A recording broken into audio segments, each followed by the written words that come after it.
I looked out the window of the Pullman at the great muddy river flowing down toward the heart of the South, and I began to think what that river, the old Mississippi, had meant to Negroes in the past. How to be sold down the river was the worst fate that could overtake a slave in times of bondage. Then I began to think about other rivers in our past. The Congo. The Niger. The Nile in Africa.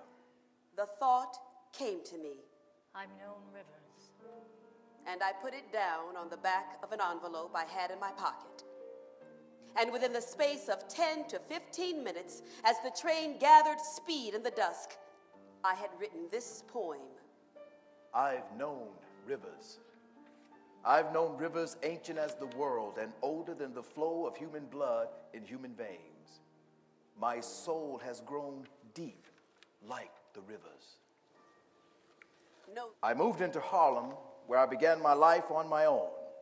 In those days, there was no depression, at least not much of a one, so there were lots of ads in the morning papers. I began to answer the ads: office boy, clerk, waiter, busboy. 9 times out of 10, 10 times out of 10, the employer would look at me, shake his head, and say, "But I didn't advertise for a colored boy." It was the same in the employment offices. Unless a job was definitely marked Colored, there was no use applying. And only one job in 1,000 would be marked colored. I found it very hard to get work in New York. Experience was proving my father right.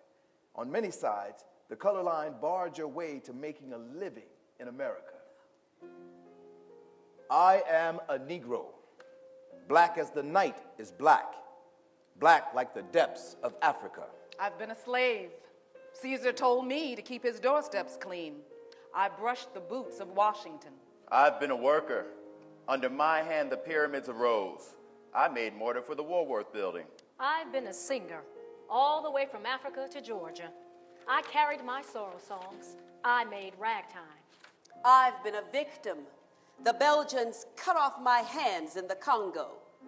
They lynch me now in Texas. I am a Negro, black as the night is black. Black like the depths of my Africa.